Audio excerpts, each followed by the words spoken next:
Здравствуйте, меня зовут Павел, вы на канале Каменмастер.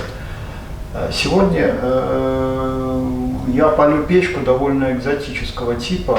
Я, наверное, смонтирую еще, как ее распаливал, не только горение.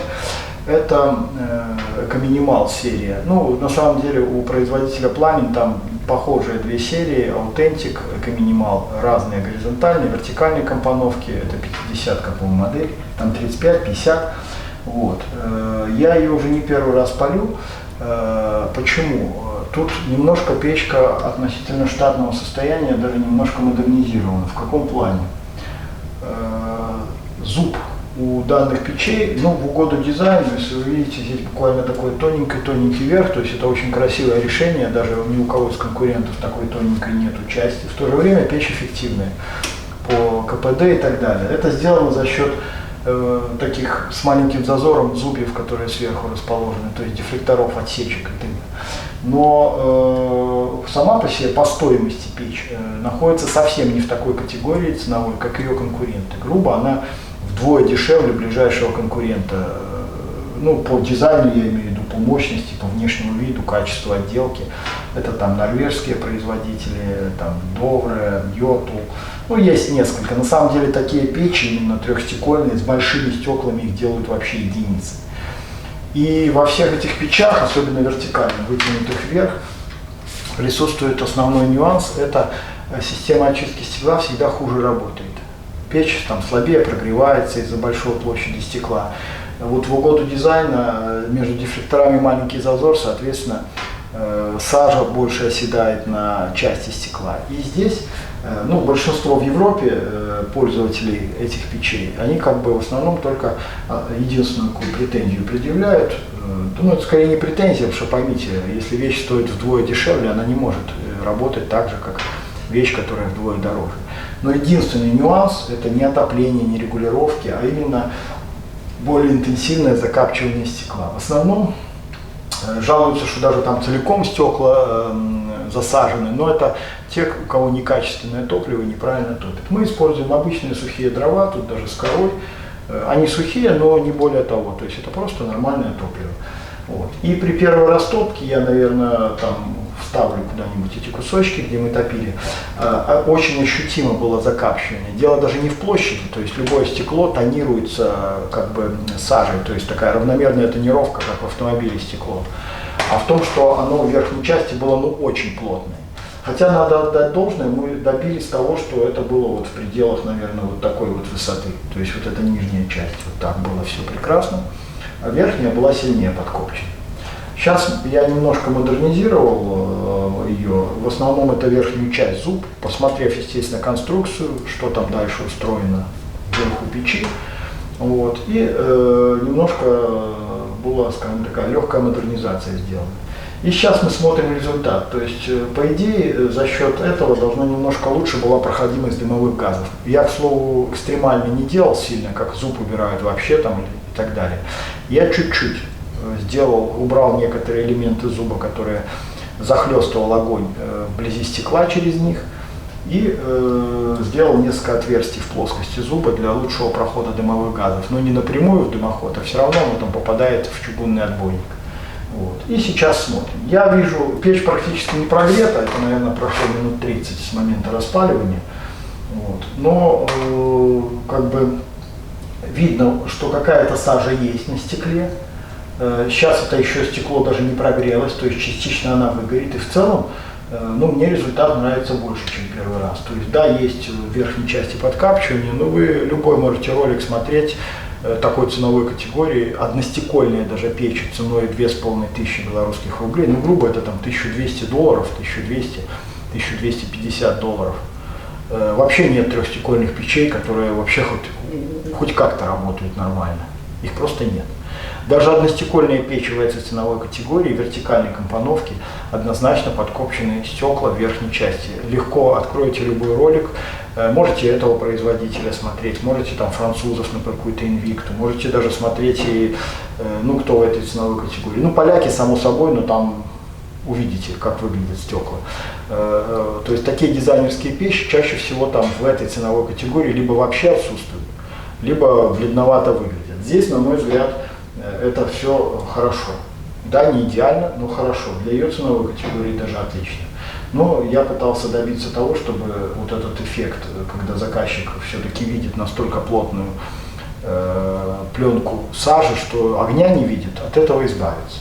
Пока, вот вы видите, спереди, наверное, камера снимает, вам, я думаю, все прекрасно видно, огонь. Я тут с более близкого расстояния вижу зону, которая немножко все-таки подкоптилась, но плотность этого закапчивания, ну, на мой взгляд, в раза в 2 меньше, чем первый раз. То есть мне думается, что эксперимент все-таки удался. Печка горит на мощности близкой к номинальной, это порядка 9 киловатт. Я прикрыл первичную подачу воздуха практически полностью. Шибер полностью открыт, здесь очень хорошая тяга, высокий дымоход. А наоборот, вторичкой подача на стекло, она здесь объединена практически, она полностью открыта, то есть основной воздух подается в верхней части. Вот мы сейчас спалим, маленькая закладочка уже сгорела, щепка, эта закладочка, по-моему, там 3 поленца небольших, наверное, я думаю, килограмма на 2, на 3, она сейчас сгорит тоже в течение минут 15-20. И дальше мы сделаем еще одну плотную закладочку, и потом, видимо, посмотрим результат всего этого процесса. К слову, печка жарит довольно сильно, и вот я на таком расстоянии сижу, то есть если бы это была мебель или что-то, на этом расстоянии это опасновато, то есть штаны хорошо прогрелись. К слову, обратите внимание, видно на видео, заказчик очень интересно оформил вокруг. Вот дровник дизайнерский, корзиночка для дров. Вот, не знаю, видно или нет. Да, кочерги. Я так сохраню интригу, из чего это сделано. Но поверьте, аналогичные европейские аксессуары стоят, я так думаю, не на порядок даже, а еще больше. То есть оно в 20 раз дороже.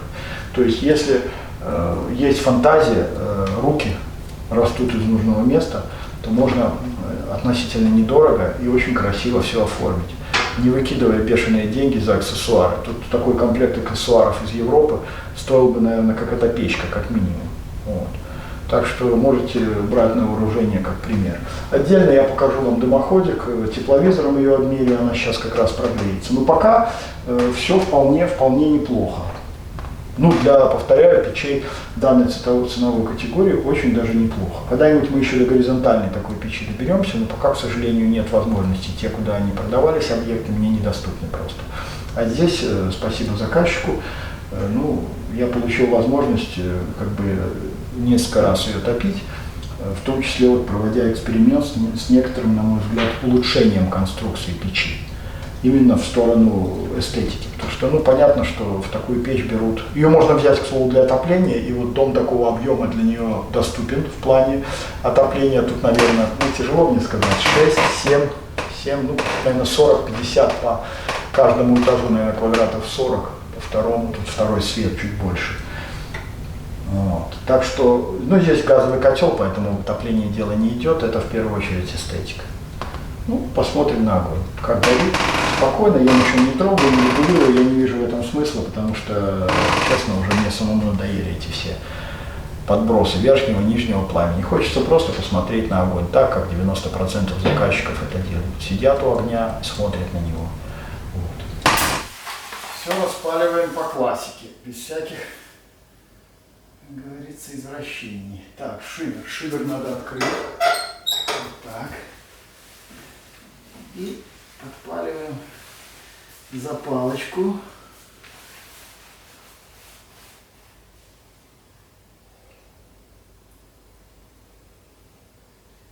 Если запалочка займется,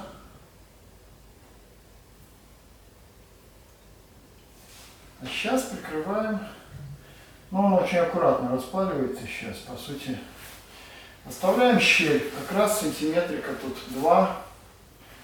Чтобы его подхватило. Спички, к слову, можно и сюда. Раз. Хранить.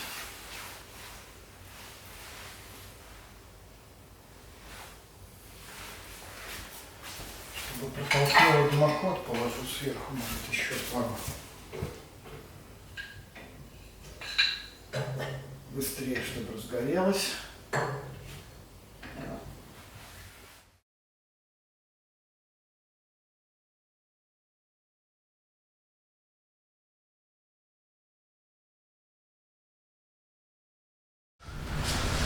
Сейчас мы тепловизором посмотрим печь, с чем это связано. Здесь как-то заказчик держал дрова, и, откровенно говоря, ну сейчас тут холодно, а когда мы кочегарили в прошлый раз на все деньги, температура здесь подскакивала градусов до 70. Это, конечно, не температура воспламенения дров, но я бы поостерегся держать под печью все-таки дрова, потому что могут быть какие-то легковоспламеняемые там брикеты с парафином для розжига и так далее.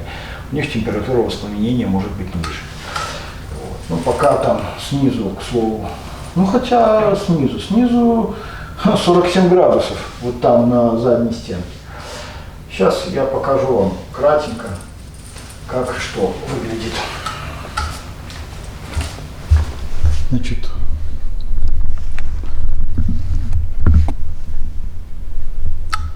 ну, что мы видим?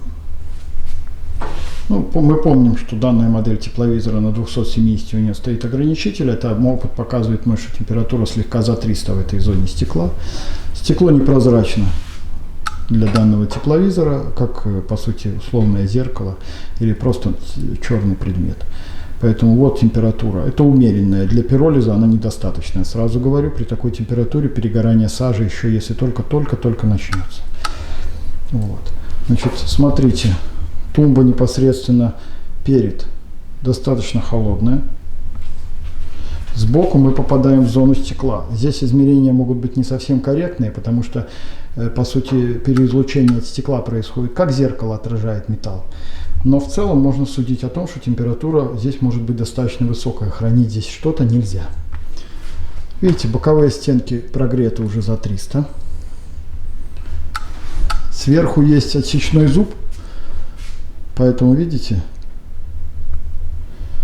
здесь температура более умеренная. Мы печь тем более кочегарим так вполне себе средний.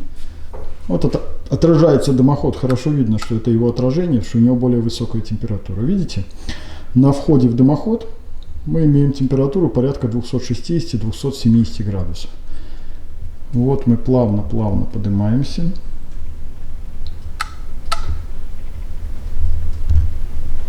Это сэндвич. Обратите внимание, переход с горячей трубы, наконечник, хомут, утепленный дымоход. Это старт его. Это хорошего качества утепленные дымоходы. Производитель Ferrum Craft под этими брендами работает. Обратите внимание, платформа, она сделана, это не просто соединение, хомут или что-то. Это деталь, которая имеет перемычку, то есть берет на себя нагрузку от внутренней и наружной трубы. Видите? Рост температуры с 45 резко до 70. Это надо учитывать при проходе перекрытия, крепежей и так далее. Ну и дальше. Видите?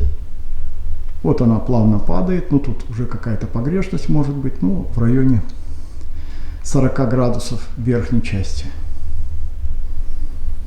Вот. Потолочек у нас, металлическая панель, тут 27-28. Здесь второй свет, обратите внимание, все тепло всегда под потолком. Те, кто имеет второй свет в доме, должны учитывать этот момент. Ну, еще раз посмотрим дымоход.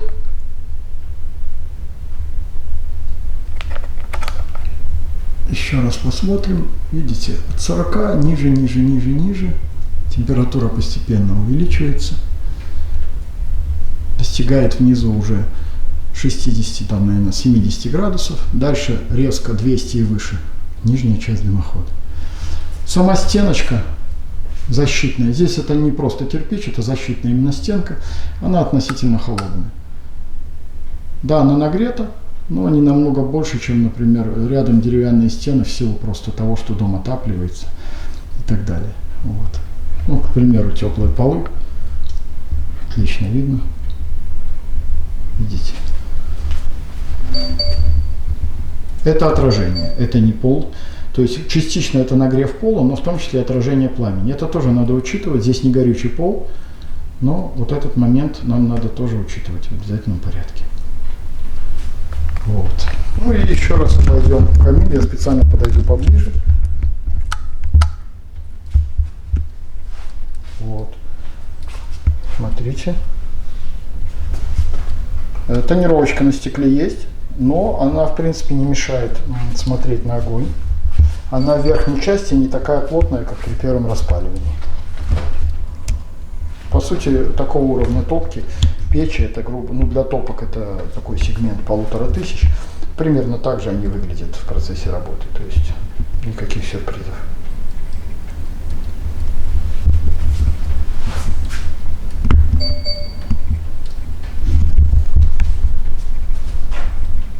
Посмотрим аксессуары.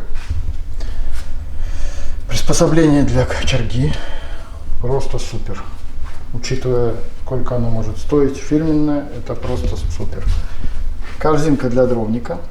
Фу, извините, для дров, но это скорее такая. Сюда можно инструмент ставить, класть дрова для распалочки, потому что они, видите, лежат вот сверху. Вот. Ну и дровник. Вот, шедевр дизайна. Только элитные европейские производители такое вешают. Защитная стеночка, еще раз. К слову, обратите внимание, по мере роста температуры боковое стекло практически выгорело.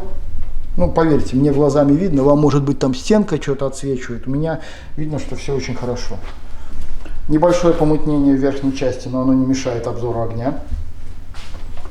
С этого боку тоже все хорошо. Ну, вот я слышал, польские пользователи жалуются на боковые стекла, что у них сильно закапчивается. Нет, вот на сухих дровах мы видим, что очень-очень все даже неплохо. Покажу сразу регулировки. Ну, качество поверхности, может быть, сниму там в магазине. Это эмаль на чугуне. Великолепно выглядит. Все просто супер. Вот. Здесь у нас, значит, так, сейчас мы... Вот ручка подачи воздуха нижнего. Сзади экран установлен. Он существенно снижает температуру. Стенку я могу трогать рукой. И со второй стороны еще один регулятор. Там, помню, вторичку и очистку стекла. Вот он. Ручки подвижны туда-сюда. Я рукавицу не одевал. Но на всякий случай стоит шибер, если заказчик захочет отсечь горение, то есть, например, или чтобы не выветривалось там помещение и так далее. Печь оснащена изначально, в принципе, подводом воздуха. Здесь он не реализовывался, здесь огромное помещение, огромный объем. В этом просто нет никакого смысла, с моей точки зрения. Поэтому здесь все и так прекрасно. Смотрите, дрова догорают, и мы сейчас сделаем повторную закладочку, чтобы как это, ну, уже поставить точку над «и». Повторная закладочка. Вы видите, ну, даже можно, я объясню, чем позже вы закладываете, тем меньше выброса дыма. Для вертикальных печей это, к сожалению, критично. По сути, открыв такого типа печи, любого производителя, поверьте, это может быть хоть там, не знаю, Довра, Йотул, там Морса какой-нибудь за сумасшедшие деньги, никакой роли не играет. Подброс дыма в вертикальных печах вот такого дизайна с тоненькими планочками сверху будет однозначно. Поэтому в ваших интересах подкладывать топливо при полном сгорании, можно даже позже, когда нет языков пламени, но минимум вот в таком состоянии. Потому что иначе неминуем выброс дыма. Это, конечно, не проблема, открыли форчику, проветрили, это все-таки дровяной прибор, надо понимать, это не новомодные котлы там газовые и так далее. То есть вы раз таким вещью пользуетесь, то это должны понимать. Сейчас мы сделаем закладочку. Я открываю полностью все подачи. Для открытой дверки это не влияет, но это повлияет на розжиг. И сейчас буду подкладывать.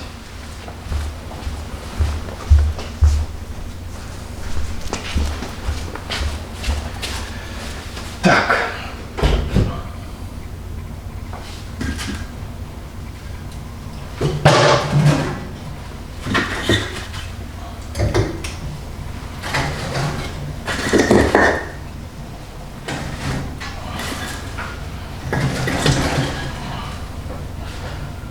Смотрите, я заложил, не полностью опять закрыл. К слову, вот это обратите внимание, например, выпадение все-таки какого-то мусора есть. Если заказчик полностью хочет это исключить, то здесь кладется лист. Ну, на нем просто меньше видно, грязь никуда не денется. К сожалению, потом приходится пылесосом или кто покруче робота-пылесоса сюда посадить, чтобы он убирал это все. Но какой-то мусор всегда будет, тем более с окуренных дров. Заметьте, разгорание более интенсивное за счет того, что неконтролируемо открыта дверка и подача воздуха в огромном объеме происходит. Нам надо дать буквально 2-3 минуты, чтобы просто охватило дрова пламя. Если я сейчас попробую открыть дверку, будет просто даже выброс языков пламени. То есть, ну, вот. Но это я буквально 1 секунду, ни в коем случае так нельзя делать. Это доли секунды.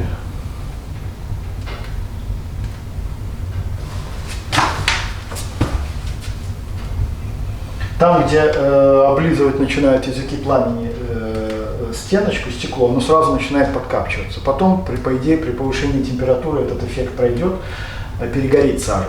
Но лучше, если вы хотите все-таки максимально чистое стекло, не закладывать очень широкие, огромные, длинные дрова от стенки до стенки. Все-таки такой класс печей годится для отопления однозначно, но их покупают для декора в первую очередь. Потому что фишка — это дизайн, 3 стекла, вот за что эти печи берут. Но в данном случае еще очень умеренная цена. Вот. Ну, с большего разгорелось мы прикрываем. Тут как раз за счет того, что плотная укладка дров, действительно пламя бьет в стекло, вот, охватывает пламенем, и мы сейчас попробуем. Вот смотрите, укладочку я сделал плотную, может быть не совсем правильно. И видите, огонь бьет прямо в стекла. Видите, что справа произошло? Хотя до этого вы видели совершенно чистое стекло еще 2 минуты назад. Но это в чем-то моя ошибка, но частично оно должно выгореть. Вот. Видите? А спереди как раз все нормально. То есть аккуратное горение, все хорошо, чистенько. Здесь тоже снизу бьет пламя в стекло, то, что я вам говорил, из-за того, что плотная закладка, хорошо видны языки пламени.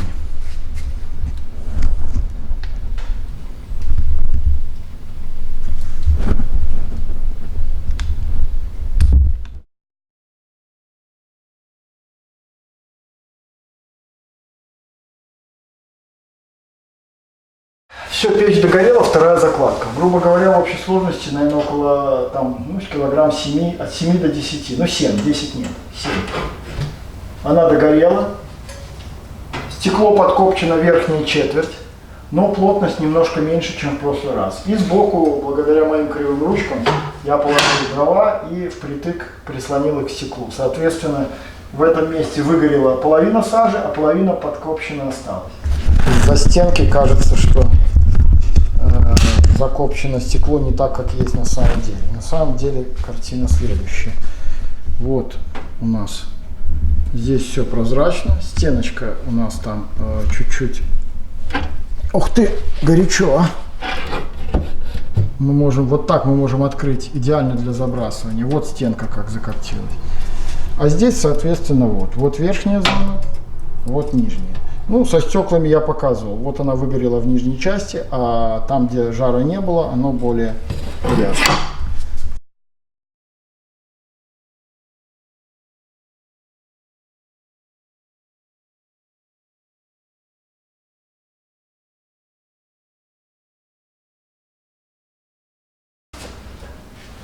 Да, все, первичку перекрыли.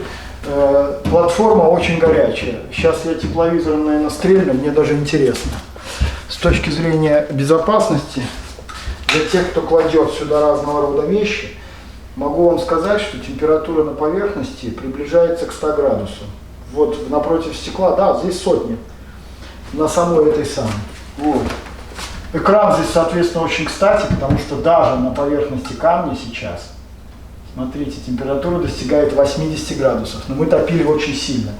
Там с тылу сделан специальный изоляционный лист, который практически тепло не пропускает. Но нагрев очень сильный, 70, ну выше там уже падает. И дерево на расстоянии, ну здесь 600-700 миллиметров, например, стеночка, ну это блокхаус, скорее всего, набит. Порядка 55 градусов на таком расстоянии, но учтите, что здесь частичное излучение идет не только от стенки, но и от стекла. Поэтому вот безопасное расстояние, не рекомендуется ближе что-то ставить, чем вот эта зона, иначе могут быть проблемы. И внизу в дровнике, в который все очень любят класть дрова, так вот температура там достигает, ух ты, 95-97, под 100 градусов. То есть для дров однозначно нет. Они, может, и не загорятся, но то, что может вонять и так далее, это точно. Поэтому ни в коем случае, я бы дрова ни в коем случае туда не клал. Печь уже остывает, и тут порядка 180-200 на верхней стенке. Вот что у нас получается через где-то 2,5 часа работы и спаленных там 7, например, килограмм дров. Все, на сегодня я прощаюсь, до свидания. Пусть печечка уже доходит.